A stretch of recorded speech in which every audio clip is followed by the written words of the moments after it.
ನೋಡೋದಕ್ಕೆ ತುಂಬಾ ಸಿಂಪಲ್ ಆಗಿ ಕಾಣಿಸಿದ್ರು ನಮ್ಮ ವಿಶ್ವದಲ್ಲಿ ಎಲ್ಲಕ್ಕಿಂತ ಮಿಸ್ಟೀರಿಯಸ್ ಮತ್ತು ಕಾಂಪ್ಲಿಕೇಟೆಡ್ ವಿಷಯ ಯಾವುದಾದ್ರೂ ಇದೆ ಅಂದ್ರೆ ಅದು ನಮ್ಮ ದೇಹ. ನಮ್ಮ ದೇಹಕ್ಕೆ ಸಂಬಂಧಿಸಿದ ಎಷ್ಟೋ ಆಶ್ಚರ್ಯ ಉಂಟು ಮಾಡುವ ಕುತೂಹಲಕಾರಿ ವಿಷಯಗಳನ್ನ ನಾನು ಈ ವಿಡಿಯೋದಲ್ಲಿ ಹೇಳ್ತೀನಿ. ನಿಮ್ಮ ಬಗ್ಗೆ ನೀವು ತಿಳ್ಕೋಬೇಕು ಅಂದ್ರೆ ಈ ವಿಡಿಯೋನ ಮಿಸ್ ಮಾಡದೆ ಪೂರ್ತಿ ನೋಡಿ. ನೋಡಿದ ಮೇಲೆ ಗೊತ್ತಾಗುತ್ತೆ ನಮ್ಮ ದೇಹ ಎಷ್ಟು ಇಂಪಾರ್ಟೆಂಟ್ ಅಂತ. So let's go to video. DNA capacity. ನಮ್ಮ ಬಾಡಿಯಲ್ಲಿರುವ 1 ಗ್ರಾಂ ಡಿಎನ್ಎದಲ್ಲಿ ಸುಮಾರು 700 ಟೆರಾಬೈಟ್ ಅಂದ್ರೆ 7 ಲಕ್ಷ GB ಡೇಟಾ ಅನ್ನ ಸ್ಟೋರ್ ಮಾಡಿ ಇಟ್ಕೊಳ್ಳೋ ಕೆಪಾಸಿಟಿ ಇರುತ್ತೆ.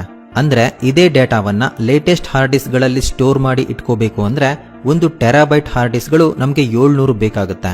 ಅದರ ತೂಕನೇ 175 kg ಆಗುತ್ತೆ. ಇಷ್ಟು ಹಾರ್ಡ್ ಡಿಸ್ಕ್ ಗಳಲ್ಲಿ ಇರೋ ಇನ್ಫಾರ್ಮೇಶನ್ ಅನ್ನ ಸ್ಟೋರ್ ಮಾಡಿ ಇಟ್ಕೊಳ್ಳೋ ಕೆಪಾಸಿಟಿ ನಮ್ಮ 1 ಗ್ರಾಂ ಡಿಎನ್ಎಗೆ ಇದೆ. ಇದು ನಮ್ಮ ಡಿಎನ್ಎಗೆ ಇರುವ ಪವರ್.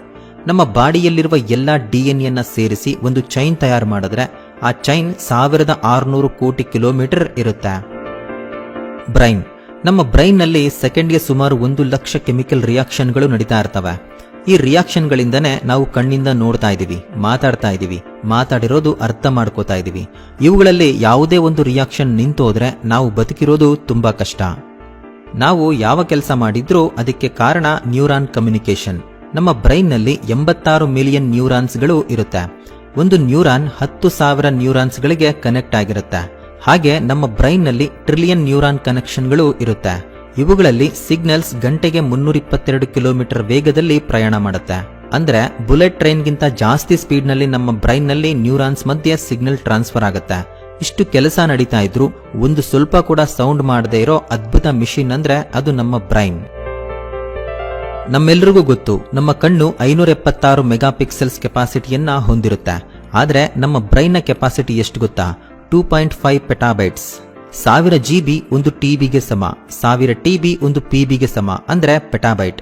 ನಮ್ಮ ಬ್ರೈನ್ 2.5 PBಯಷ್ಟು ಇನ್ಫಾರ್ಮೇಶನ್ ಅನ್ನ ಸ್ಟೋರ್ ಮಾಡಿ ಇಟ್ಕೊಳ್ಳೋ ಕೆಪಾಸಿಟಿಯನ್ನ ಹೊಂದಿರುತ್ತೆ. ಒಬ್ಬ ನಾರ್ಮಲ್ ಮನುಷ್ಯ ತನ್ನ ಪೂರ್ತಿ ಲೈಫ್ ನಲ್ಲಿ 1/2 PBಯನ್ನ ಕೂಡ ಯೂಸ್ ಮಾಡೋದಿಲ್ಲ.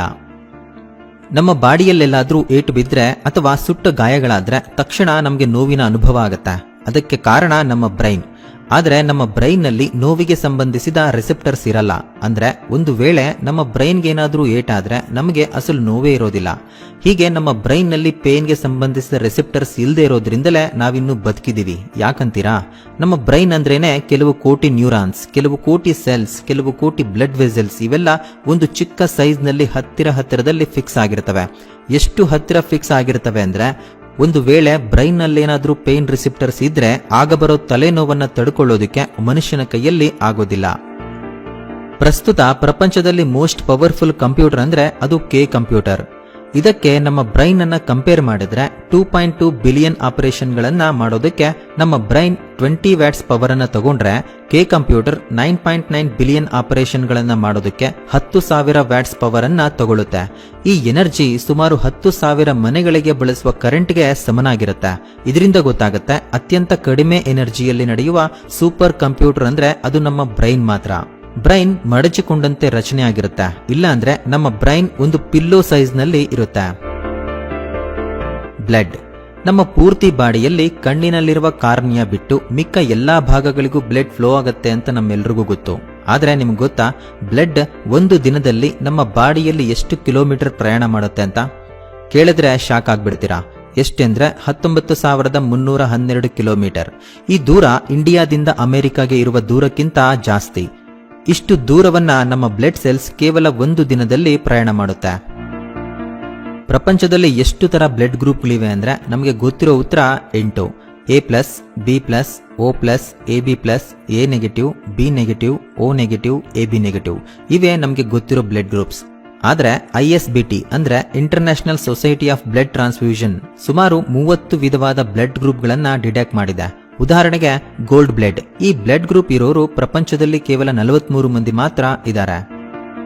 ನಮ್ಮ ಬಾಡಿಯಲ್ಲಿ ದಿನಕ್ಕೆ 2,000 ಕೋಟಿ ರೆಡ್ ಸೆಲ್ಸ್, 4,000 ಕೋಟಿ ಪ್ಲೇಟ್ಲೆಟ್ಸ್, 1,000 ಕೋಟಿ ವೈಟ್ ಸೆಲ್ಸ್ ತಯಾರಾಗುತ್ತೆ. ಒಂದು ಹನಿ ರಕ್ತದಲ್ಲಿ 10,000 ರಕ್ತ ಕಣಗಳು, 2,50,000 ಪ್ಲೇಟ್ಲೆಟ್ಸ್ಗಳು ಇರುತ್ತೆ. Strongest bones. ನಮ್ಮ ಬಾಡಿಯಲ್ಲಿ ಎಲ್ಲದಕ್ಕಿಂತ ಸ್ಟ್ರಾಂಗೆಸ್ಟ್ ಬೋನ್ ಅಂದ್ರೆ ನಮ್ಮ ತೊಡೆಯಲ್ಲಿರುವ ಮೂಳೆ. ಇದು ಕಾಂಕ್ರೀಟ್ ಗಿಂತ ಗಟ್ಟಿಯಾಗಿರುತ್ತೆ. ನಮ್ಮ ಬೋನ್ನ ಕೆಪಾಸಿಟಿ ಎಷ್ಟು ಗೊತ್ತಾ? 1 ಇಂಚು ಅಗಲ ಇರುವ ನಮ್ಮ ಮೂಳೆ ಸುಮಾರು 8625 ಕೆಜಿ ಭಾರವನ್ನ ತಡೆಯೋ ಕೆಪಾಸಿಟಿ ಇರುತ್ತೆ. ಈ ತೂಕ ಸುಮಾರು 5 ಟ್ರಕ್ಗಳ ತೂಕಕ್ಕೆ ಸಮನಾಗಿರುತ್ತೆ. ಆಶ್ಚರ್ಯಪಡೋ ಇನ್ನೊಂದು ವಿಷಯ ಏನಂದ್ರೆ, ಇಷ್ಟು ಸ್ಟ್ರಾಂಗ್ ಆಗಿರೋ ಬೋನ್ಸ್ ನಲ್ಲಿ 31% ನೀರಿನ ಅಂಶ ಇರುತ್ತೆ. ಬಿಕ್ಕಳಿಕೆ. ಎಲ್ಲರೂ ಲೈಫ್ ನಲ್ಲಿ ಒಂದ್ಸಾರಿ ಆದ್ರೂ ಈ ಬಿಕ್ಕಳಿಕೆಯನ್ನ ಫೇಸ್ ಮಾಡಿರ್ತೀವಿ. ಈ ಬಿಕ್ಕಳಿಕೆ ಮಹಾ ಅಂದ್ರೆ ಎಷ್ಟೊತ್ತಿರುತ್ತೆ? 2 ನಿಮಿಷ, ಇಲ್ಲ ಅಂದ್ರೆ 5 ನಿಮಿಷ ಇರುತ್ತೆ. ಆದ್ರೆ ಅಮೆರಿಕದ ಚಾರ್ಲೆಸ್ ಓಸ್ಬ್ರೌನ್ ಅನ್ನುವ ವ್ಯಕ್ತಿಗೆ 68 ವರ್ಷಗಳು ಬಿಕ್ಕಳಿಕೆ ನಿಲ್ದಿರ ಬರ್ತಾನೆ ಇತ್ತು. 1922ರಿಂದ 1990ರವರೆಗೆ 68 ವರ್ಷಗಳ ಕಾಲ ಹಗಲು ರಾತ್ರಿ ಅನ್ನದೇ ಈತ ನಿದ್ದೆ ಹೋಗ್ತಾ ಇದ್ರು, ಎಚ್ಚರವಾಗಿದ್ರು, ಬಿಕ್ಕಳಿಕೆ ಮಾತ್ರ ನಿಲ್ಲಿಲ್ಲ. ಇದೇ ಇವತ್ತಿನವರೆಗೂ ವರ್ಲ್ಡ್ ರೆಕಾರ್ಡ್. ಬ್ಯಾಡ್ ನ್ಯೂಸ್ ಏನಂದ್ರೆ, ಬಿಕ್ಕಳಿಕೆ ನಿಂತ ಮುಂದಿನ ವರ್ಷನೇ ಈತ ಸತ್ತು ಹೋಗ್ತಾನೆ. ಈ ಸೃಷ್ಟಿಯಲ್ಲಿ ಪ್ರತಿಯೊಂದು ವಸ್ತುವು ಅಣುಗಳಿಂದ ತಯಾರಾಗಿದೆ. ಹಾಗೆ ನಮ್ಮ ಬಾಡಿ ಕೂಡ. ನಮ್ಮ ಬಾಡಿ 7 ಆಕ್ಟಿಲಿಯನ್ ಪರಮಾಣುಗಳಿಂದ ತಯಾರಾಗಿದೆ. ಈ ಪ್ರಪಂಚದಲ್ಲಿ ಇರೋ ಜನಸಂಖ್ಯೆಗಿಂತ 5000 ಪಟ್ಟು ಹೆಚ್ಚಿನ ಅಣುಗಳಿಂದ ನಮ್ಮ ಬಾಡಿ ತಯಾರಾಗಿದೆ. ಒಂದು ವೇಳೆ ನೀವು ಸೈನ್ಸ್ ಸ್ಟೂಡೆಂಟ್ಸ್ ಆಗಿದ್ರೆ ನಿಮ್ಗೆ ಇದು ಗೊತ್ತಿರುತ್ತೆ. ಪ್ರತಿ ಅಣುವು 99% ಖಾಲಿ ಜಾಗವನ್ನ ಹೊಂದಿರುತ್ತೆ. ಸಾಮಾನ್ಯವಾಗಿ ನಿಮಿಷಕ್ಕೆ 72 ಸಾರಿ ಮನುಷ್ಯನ ಹೃದಯ ಬಡಿದುಕೊಳ್ಳುತ್ತೆ. ಇದು ನಮ್ಮೆಲ್ಲರಿಗೂ ಗೊತ್ತಿರುವ ಒಂದು ಫ್ಯಾಕ್ಟ್. ಆದ್ರೆ ಇದು ಗೊತ್ತಾ, ಪುರುಷರಿಗಿಂತ ಮಹಿಳೆಯರ ಹೃದಯ ಜಾಸ್ತಿ ಸಾರಿ ಬಡಿದುಕೊಳ್ಳುತ್ತೆ. ಎಸ್, ಇದು ನಿಜ. ಆವರೇಜ್ ಆಗಿ ಪುರುಷರ ಹೃದಯ ನಿಮಿಷಕ್ಕೆ 70 ಸಾರಿ ಹೊಡೆದುಕೊಂಡ್ರೆ ಮಹಿಳೆಯರ ಹೃದಯ ನಿಮಿಷಕ್ಕೆ 78 ಸಾರಿ ಬಡಿದುಕೊಳ್ಳುತ್ತೆ. ಇದಕ್ಕೆ ಕಾರಣ ಏನಂದ್ರೆ, ಪುರುಷರ ಹೃದಯ 290 ಗ್ರಾಂ ತೂಕ ಇದ್ರೆ ಮಹಿಳೆಯರ ಹೃದಯ 284 ಗ್ರಾಂ ಇರುತ್ತೆ. ಇದರಿಂದ ಸೈಜ್ ಮತ್ತು ತೂಕದಲ್ಲಿ ಕಡಿಮೆ ಇರೋ ಕಾರಣದಿಂದ ಮಹಿಳೆಯರ ಹೃದಯ ಬ್ಲಡ್ ಅನ್ನ ಪಂಪ್ ಮಾಡೋದಕ್ಕೆ ಪುರುಷರ ಹೃದಯಕ್ಕಿಂತ ಜಾಸ್ತಿ ಸಲ ಬಡಿದುಕೊಳ್ಳುತ್ತೆ. ನಮ್ಮ ಹೃದಯ ತಾಯಿಯ ಹೊಟ್ಟೆಯಲ್ಲಿದ್ದಾಗ 4 ವಾರಗಳ ನಂತರ ಬಡಿದುಕೊಳ್ಳೋಕೆ ಸ್ಟಾರ್ಟ್ ಆಗುತ್ತೆ. ಹಾಗೆ ಮೊದಲಾದ ಹೃದಯ ಬಡಿತ ನಿಮಿಷಕ್ಕೆ 72 ಸಾರಿ, ತಿಂಗಳಿಗೆ 36 ಲಕ್ಷ ಸಾರಿ, ನಮ್ಮ ಪೂರ್ತಿ ಲೈಫ್ ಟೈಮ್ ಅಲ್ಲಿ 250 ಕೋಟಿ ಸಾರಿ ಹೃದಯ ಬಡಿದುಕೊಳ್ಳುತ್ತೆ. ಹೀಗೆ ಹೃದಯ ನಮ್ಮ ಪೂರ್ತಿ ಲೈಫ್ ಟೈಮ್ ಅಲ್ಲಿ 150 ಕೋಟಿ ಬ್ಯಾರಲ್ ರಕ್ತವನ್ನ ಪಂಪು ಮಾಡುತ್ತೆ. ಇದು ಎಷ್ಟು ದೊಡ್ಡದು ಅಂದ್ರೆ, ಈ ಬ್ಲಡ್ ನಿಂದ ನಾವು 200 ಟ್ರೈನ್ ಟ್ಯಾಂಕ್ ಗಳನ್ನ ಫಿಲ್ ಮಾಡಬಹುದು. ಇಷ್ಟು ಕೆಲಸ ಮಾಡಿದ್ರು ಯಾವತ್ತಿಗೂ ಆಯಾಸ ಆಗದೆ ಇರೋ ಒಂದೇ ಒಂದು ಅದ್ಭುತ ಮಿಷಿನ್ ಅಂದ್ರೆ ಅದು ಹೃದಯ ಮಾತ್ರ. ನಮ್ಮ ಹೃದಯ ನಮ್ಮ ಶರೀರದ ಪ್ರತಿ ಭಾಗಕ್ಕೂ ಬ್ಲಡ್ ಅನ್ನ ಪಂಪ್ ಮಾಡುತ್ತೆ. ಎಷ್ಟು ಪ್ರೆಷರ್ ನಲ್ಲಿ ಪಂಪ್ ಮಾಡುತ್ತೆ ಗೊತ್ತಾ? ನಮ್ಮ ಹೃದಯ ಒಂದು ಚಿಕ್ಕ ಪಂಪ್ ಅನ್ಕೊಂಡ್ರೆ ಅದರಿಂದ ಬರೋ ನೀರು ಯಾವ ಪೈಪ್ನ ಅವಶ್ಯಕತೆ ಇಲ್ದಿರಾನೆ 4 ಫ್ಲೋರ್ ಮೇಲೆವರೆಗೂ ರೀಚ್ ಆಗುತ್ತೆ. ಅಷ್ಟು ಪ್ರೆಷರ್ನಿಂದ ನಮ್ಮ ಹೃದಯ ನಮ್ಮ ಶರೀರದಲ್ಲಿ ರಕ್ತವನ್ನ ಪಂಪ್ ಮಾಡುತ್ತೆ. ನಮ್ಮ ಹೃದಯ ಕೆಲಸ ಮಾಡೋದಕ್ಕೆ ತಗೊಳ್ಳೋ ಒಂದು ದಿನದ ಎನರ್ಜಿಯಿಂದ ಒಂದು ಟ್ರಕ್ ಅನ್ನ 32 ಕಿಲೋಮೀಟರ್ ವರೆಗೆ ನಡೆಸಬಹುದು. ಅದೇ ಲೈಫ್ ಟೈಮ್ ನಲ್ಲಿ ನೋಡಿದ್ರೆ ಭೂಮಿಯಿಂದ ಚಂದ್ರನವರೆಗೆ ಮತ್ತೆ ಚಂದ್ರನಿಂದ ಭೂಮಿಯವರೆಗೆ ನಡೆಸಬಹುದು. ಇದನ್ನ ಮಿಂಚಿದ ಪಂಪ್ ಪ್ರಪಂಚದಲ್ಲಿ ಇನ್ನೊಂದಿಲ್ಲ. ನಮ್ಮ ಬಾಡಿ ಫುಡ್ ನ ಟೇಸ್ಟ್ ಅನ್ನ ಕೇವಲ 0.15 ಸೆಕೆಂಡ್ ನಲ್ಲಿ ಟೇಸ್ಟ್ ಮಾಡುತ್ತೆ. ಈ ಟೈಮ್ ನಾವು ಕಣ್ಣಿನ ರೆಪ್ಪೆ ಅಲ್ಲಾಡಿಸುವ ಟೈಮ್ಗಿಂತ ಕಮ್ಮಿ. ನಮ್ಮ ಶರೀರದಲ್ಲಿ ಯಾವಾಗ್ಲೂ ಬೆಳೆಯುತ್ತಿರುವ ಒಂದೇ ಒಂದು ಪಾರ್ಟ್ ಅಂದ್ರೆ ಅದು ಕಿವಿ. ಇದು ವರ್ಷಕ್ಕೆ ಮಿಲಿಮೀಟರ್ ಲೆಕ್ಕದಲ್ಲಿ ನಾವು ಸಾಯೋವರೆಗೆ ಬೆಳೀತಾನೆ ಇರುತ್ತೆ. ನಾವು ಮಲಗಿದ್ದಾಗ್ಲೂ ಸಹ ಕಿವಿ ಸೌಂಡ್ ಗಳನ್ನ ಕೇಳುತ್ತಾನೆ ಇರುತ್ತೆ. ಆದ್ರೆ ಆ ಟೈಮಲ್ಲಿ ಬ್ರೈನ್ ಆ ಸೌಂಡ್ ಅನ್ನ ಬ್ಲಾಕ್ ಮಾಡುತ್ತೆ. ನಾವು ಯಾವ್ದಾದ್ರೂ ಒಂದು ಸೌಂಡ್ ಕೇಳ್ತಾ ಇದೀವಿ ಅಂದ್ರೆ ಅದಕ್ಕೆ ಕಾರಣ ನಮ್ಮ ಕಿವಿಯಲ್ಲಿರುವ ಏರ್ ಡ್ರಮ್. ಇದು ನಮ್ಮ ಕಿವಿಯಲ್ಲಿ 0.7 ಇಂಚಸ್ ಸೈಜ್ ನಲ್ಲಿರುತ್ತೆ. ಎದುರುಗಡೆ ಇರುವ ವ್ಯಕ್ತಿ ಮಾತಾಡೋ ವಾಯ್ಸ್ ನಮ್ಮ ಕಿವಿಯ ಒಳಗಡೆ ಹೋದಾಗ ಈ ಏರ್ ಡ್ರಮ್ 1 ಇಂಚು ಅಗಲದಲ್ಲಿ ಸುಮಾರು 1,00,000 ಸಾರಿ ಕದಲುತ್ತೆ.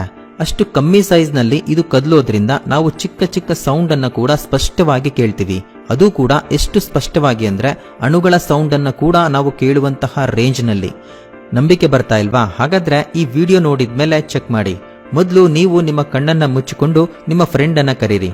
ಒಂದು ಗ್ಲಾಸಲ್ಲಿ ತಣ್ಣಗಿರೋ ನೀರನ್ನ, ಇನ್ನೊಂದು ಗ್ಲಾಸಲ್ಲಿ ಬಿಸಿ ನೀರನ್ನ ಹಾಕೋದಕ್ಕೆ ಹೇಳಿ. ಜಸ್ಟ್ ಆ ನೀರು ಹಾಕುವಾಗ ಬರೋ ಸೌಂಡ್ ಅನ್ನ ಬೇಸ್ ಮಾಡಿಕೊಂಡು ಯಾವಾಗ ಕೋಲ್ಡ್ ವಾಟರ್ ಹಾಕಿದ್ರು, ಯಾವಾಗ ಹಾಟ್ ವಾಟರ್ ಹಾಕಿದ್ರು ಅನ್ನೋದನ್ನ ನೀವು ಕಣ್ಣು ಮುಚ್ಚಿಕೊಂಡು ಹೇಳ್ಬಹುದು. ಬೇಕಾದ್ರೆ ಟೆಸ್ಟ್ ಮಾಡಿ. ಈ 2 ವಿಷಯದಲ್ಲಿ ನೀರನ್ನ ಗ್ಲಾಸ್ನಲ್ಲೇ ಹಾಕಲಾಗಿದೆ. ವ್ಯತ್ಯಾಸ ಏನಂದ್ರೆ ಜಸ್ಟ್ ಅಣುವಿನ ಸ್ಪೀಡ್ ಮಾತ್ರನೇ. ಆದ್ರಿಂದ ಯಾವತ್ತೂ ನಿಮ್ಮ ಕಿವಿಯ ಪವರ್ ಅನ್ನ ನಿರ್ಲಕ್ಷ್ಯ ಮಾಡಬೇಡಿ. Number of skin cells. ಪ್ರತಿದಿನ ನಮ್ಮ ಚರ್ಮದಿಂದ 10 ಲಕ್ಷ ಸ್ಕಿನ್ ಸೆಲ್ಸ್ ಉದುರೋಗುತ್ತೆ. ಹಾಗೆ ಒಂದು ವರ್ಷಕ್ಕೆ 2 ಕೆಜಿಯಂತೆ ಆವರೇಜ್ ನಮ್ಮ ಪೂರ್ತಿ ಜೀವಿತಾವಧಿಯಲ್ಲಿ ಸುಮಾರು 140 ಕೆಜಿ ಸ್ಕಿನ್ ಸೆಲ್ಸ್ ನಮ್ಮ ಬಾಡಿಯಿಂದ ಉದುರೋಗುತ್ತೆ. ನಾವು ತೆಗೆದುಕೊಳ್ಳುವ ಆಹಾರದಿಂದ ನಮ್ಮ ಬಾಡಿಯಿಂದ ಉದುರಿ ಹೋದ ಚರ್ಮದ ಜಾಗದಲ್ಲಿ ಹೊಸ ಚರ್ಮವನ್ನ ತಯಾರು ಮಾಡುತ್ತೆ. ಹೀಗೆ ನಮ್ಮ ಚರ್ಮ 30 ದಿನಗಳಿಗೆ ಒಂದು ಸಾರಿ ಹೊಸದಾಗಿ ಬದಲಾಗುತ್ತೆ. ನಮ್ಮ ಪೂರ್ತಿ ಜೀವಿತಾವಧಿಯಲ್ಲಿ ನಮ್ಮ ಚರ್ಮ ಸುಮಾರು 1000 ಬಾರಿ ಹೊಸದಾಗಿ ಬರುತ್ತೆ. ನೋಡೋದಕ್ಕೆ ಬರೀ ಕೂದಲು ಅಂತ ನಿರ್ಲಕ್ಷ್ಯ ಮಾಡಬೇಡಿ. ನಮ್ಮ ಒಂದೊಂದು ಕೂದಲು ಸುಮಾರು 100 ಗ್ರಾಂ ತೂಕವನ್ನ, ಅಂದ್ರೆ ಒಂದು ಆಪಲ್ ಹಣ್ಣಿನ ತೂಕವನ್ನ ಭರಿಸುವ ಶಕ್ತಿಯನ್ನ ಹೊಂದಿರುತ್ತೆ. ನಮ್ಮ ತಲೆ ಮೇಲಿರೋ ಎಲ್ಲ ಕೂದಲುಗಳನ್ನ ಬಳಸಿ ಸುಮಾರು 12 ಟನ್ನಿನ ತೂಕವನ್ನ ಎಳೆಯುವ ಸಾಮರ್ಥ್ಯವನ್ನ ಹೊಂದಿರುತ್ತೆ. ನಮ್ಮಲ್ಲಿ ತುಂಬಾ ಜನಕ್ಕೆ ಐಬ್ರೋಸ್ ಯಾಕೆ ಇರುತ್ತೋ ಗೊತ್ತಿಲ್ಲ. ಈ ಐಬ್ರೋಸ್ ಒಂದು ವಿಧದಲ್ಲಿ ನಮ್ಮ ಕಣ್ಣನ್ನ ರಕ್ಷಣೆ ಮಾಡೋದಕ್ಕೆ ಇವೆ. ಉದಾಹರಣೆಗೆ, ನಾವು ಎಷ್ಟೋ ಬಾರಿ ಮಳೆಯಲ್ಲಿ ನಿಂದಿರ್ತೀವಿ. ಆ ಟೈಮಲ್ಲಿ ನಮ್ಮ ಕಣ್ಣನ್ನ ಬಿಟ್ಟಿದ್ರೂ ನೀರಿನ ಹನಿ ನಮ್ಮ ಕಣ್ಣಿಗೆ ಬೀಳೋದಿಲ್ಲ. ಯಾಕೆಂದ್ರೆ ನಮ್ಮ ಐಬ್ರೋಗಳು ಕಣ್ಣನ್ನ ರಕ್ಷಣೆ ಮಾಡೋ ರೀತಿ ಡಿಸೈನ್ ಮಾಡಲ್ಪಟ್ಟಿವೆ. ಇವುಗಳ ಮೇಲಿಂದ ಬರೋ ನೀರು ಪಕ್ಕಕ್ಕೆ ಸರಿಸುವುದೇ ಇವುಗಳ ಕೆಲಸ. ಕೇವಲ ಮಳೆ ನೀರೇ ಅಲ್ಲ, ನಾವು ಕೆಲಸ ಮಾಡಿದಾಗ ಬರುವ ಬೆವರಿನ ನೀರಿನಿಂದ ಕೂಡ ಈ ಐಬ್ರೋಸ್ ಕಣ್ಣನ್ನ ಕಾಪಾಡುತ್ತವೆ. ನಮ್ಮ ಕಿಡ್ನಿಯಲ್ಲಿ ಸುಮಾರು 1 ರಿಂದ 2 ಮಿಲಿಯನ್ ನೆಫ್ರಾನ್ ಅನ್ನೋ ಫಿಲ್ಟರ್ಸ್ ಇರುತ್ತೆ. ಈ ಫಿಲ್ಟರ್ಸೇ ರಕ್ತದಲ್ಲಿರುವ ವೇಸ್ಟೇಜ್ ಅನ್ನ ರಿಮೂವ್ ಮಾಡುತ್ತವೆ. ನಮ್ಮ ಬಾಡಿಯಲ್ಲಿರೋ ಒಂದೊಂದು ರಕ್ತದ ಹನಿ ಈ 20 ಲಕ್ಷ ಫಿಲ್ಟರ್ಗಳಿಂದ ಫಿಲ್ಟರ್ ಆಗಿರುತ್ತೆ. ಹಾಗೆ ನಮ್ಮ ಕಿಡ್ನಿ 50 ನಿಮಿಷಗಳಿಗೆ ಒಂದು ಸಾರಿ ನಮ್ಮ ಶರೀರದಲ್ಲಿರುವ ಪೂರ್ತಿ ಬ್ಲಡ್ ಅನ್ನ ಕ್ಲೀನ್ ಮಾಡುತ್ತೆ. ಹೀಗೆ ದಿನಕ್ಕೆ 400 ಸಲ ನಮ್ಮ ಪೂರ್ತಿ ಬಾಡಿಯಲ್ಲಿರುವ ರಕ್ತ ಕ್ಲೀನ್ ಆಗುತ್ತೆ. ನಮ್ಮ ಕಣ್ಣು ಸುಮಾರು 20 ಲಕ್ಷ ಪಾರ್ಟ್ಸ್ ಗಳಿಂದ ತಯಾರಾಗಿದೆ. ನಾವು ಗ್ರಹಿಸುವ ಇನ್ಫಾರ್ಮೇಶನ್ ನಲ್ಲಿ 85% ಇನ್ಫಾರ್ಮೇಶನ್ ಅನ್ನ ಕಣ್ಣಿನಿಂದ ನಾವು ತಿಳ್ಕೋತೀವಿ. ನಮ್ಮ ಬ್ರೈನ್ ಪವರ್ ನಲ್ಲಿ 65% ಪವರ್ ಅನ್ನ ನಮ್ಮ ಕಣ್ಣು ಬಳಸಿಕೊಳ್ಳುತ್ತೆ. ನಮ್ಮ ಕಣ್ಣು ಸುಮಾರು 1 ಕೋಟಿ ಡಿಫರೆಂಟ್ ಕಲರ್ಸ್ ಅನ್ನ ಡಿಟೆಕ್ಟ್ ಮಾಡುತ್ತೆ. ಆದ್ರೆ ಎಲ್ಲಾ ಕಲರ್ಸ್ ಅನ್ನ ನಮ್ಮ ಬ್ರೈನ್ ಗುರುತಿಟ್ಕೊಳ್ಳೋದಿಲ್ಲ. ನಾವು ಒಂದು ವಸ್ತುವನ್ನ ನೋಡ್ತಾ ಇದೀವಿ ಅಂದ್ರೆ ನಮ್ಮ 8 ಗ್ರಾಂ ತೂಕ ಇರೋ ಕಣ್ಣಿನ ಹಿಂದೆ 10 ಕೋಟಿ ಫೋಟೋ ಸೆನ್ಸಿಟಿವ್ ಸೆಲ್ಸ್ ಲೈಟ್ಸ್ ಅನ್ನ ಗುರುತಿಸುತ್ತೆ ಅಂತ, 70 ಲಕ್ಷ ಕೋನ್ ಸೆಲ್ಸ್ ಕಲರ್ಸ್ ಅನ್ನ ಗುರುತಿಸುತ್ತೆ ಅಂತ, 1 ಕೋಟಿ 30 lakh rod cells black and white ಮಧ್ಯೆ ಇರುವ ಡಿಫರೆನ್ಸ್ ಅನ್ನ ಗುರುತಿಸುತ್ತೆ ಅಂತ ಅರ್ಥ. ಇಷ್ಟು ಸೆಲ್ಸ್ ಕೆಲಸ ಮಾಡೋದ್ರಿಂದಾನೇ ನಾವು ಒಂದು ವಸ್ತುವನ್ನ ಪರ್ಫೆಕ್ಟ್ ಆಗಿ ನೋಡ್ತಾ ಇದೀವಿ. ನಮ್ಮ ಕಿವಿ ಪಕ್ಕ ಇರೋ ಈ ಚಿಕ್ಕ ಪಾರ್ಟ್ ಬಗ್ಗೆ ನೀವು ಯಾವತ್ತಾದ್ರೂ ಯೋಚನೆ ಮಾಡಿದ್ದೀರಾ? ಇದು ನಮ್ಗೆ ಯಾವ ರೀತಿ ಉಪಯೋಗ ಆಗುತ್ತೆ ಅಂತ ಗೊತ್ತಾ? ಈ ಪಾರ್ಟ್ ನಿಂದಾನೇ ನಮ್ಗೆ ಸೌಂಡ್ ಹಿಂದೆಯಿಂದ ಬರ್ತಾ ಇದೆಯಾ ಅಥವಾ ಮುಂದೆಯಿಂದ ಬರ್ತಾ ಇದೆಯಾ ಅಂತ ಗೊತ್ತಾಗುತ್ತೆ. ಅದು ಹೇಗೆ ಅಂತೀರಾ? ಹಿಂದೆಯಿಂದ ಬರೋ ಸೌಂಡ್ ಯಾವ ಅಡೆತಡೆಯೂ ಇಲ್ಲದೆ ಈಸಿಯಾಗಿ ನಮ್ಮ ಕಿವಿಯೊಳಗೆ ಹೋಗುತ್ತೆ. ಆದ್ರೆ ಮುಂದೆಯಿಂದ ಅಥವಾ ಪಕ್ಕದಿಂದ ಬರೋ ಸೌಂಡ್ ಅನ್ನ ಈ ಅಂಗ ಸ್ವಲ್ಪ ಮಟ್ಟಿಗೆ ತಡೆ ಹಿಡಿಯುತ್ತೆ. ಅಂದ್ರೆ ಮುಂದೆಯಿಂದ ಅಥವಾ ಪಕ್ಕದಿಂದ ಬರೋ ಸೌಂಡ್ಗೆ ಈ ಅಂಗ ಒಂದು ಸ್ಪೀಡ್ ಬ್ರೇಕರ್ ರೀತಿ ಕೆಲಸ ಮಾಡುತ್ತೆ. ಜಸ್ಟ್ ಈ ಚಿಕ್ಕ ಬದಲಾವಣೆಯನ್ನ ಗ್ರಹಿಸಿ ನಮ್ಮ ಬ್ರೈನ್ ಈ ಸೌಂಡ್ ಹಿಂದೆಯಿಂದ ಬರ್ತಾ ಇದೆಯಾ ಇಲ್ಲ ಮುಂದೆಯಿಂದ ಬರ್ತಾ ಇದೆಯಾ ಅಂತ ಕಂಡುಹಿಡಿಯುತ್ತೆ. ಒಂದು ವೇಳೆ ಈ ಪಾರ್ಟ್ ಏನಾದ್ರೂ ಇಲ್ದಿದ್ರೆ ಆ ಸೌಂಡ್ ಯಾವ ಕಡೆಯಿಂದ ಬರ್ತಾ ಇದೆ ಅನ್ನೋದನ್ನ ನಾವು ಗುರುತಿಸೋದಿಕ್ಕೆ ಆಗಲ್ಲ. ಈ ಪ್ರಪಂಚ ಎಲ್ರಿಗೂ ಒಂದೇ ರೀತಿ ಕಾಣಿಸುತ್ತಾ? ಉತ್ತರ ಇಲ್ಲ. ನಾವು ನೋಡುವ ಪ್ರಪಂಚನೇ ಬೇರೆ, ಹುಡುಗಿಯರು ನೋಡೋ ಪ್ರಪಂಚನೇ ಬೇರೆ. ಹುಡುಗಿಯರಿಗೆ ಈ ಪ್ರಪಂಚ 2 ಪಟ್ಟು ಹೆಚ್ಚು ಬಣ್ಣಗಳಿಂದ ಕಾಣಿಸುತ್ತೆ. ಅದಕ್ಕೆ ಕಾರಣ ಹುಡುಗಿಯಲ್ಲಿರೋ ಕ್ರೋಮೋಸೋಮ್ಸ್.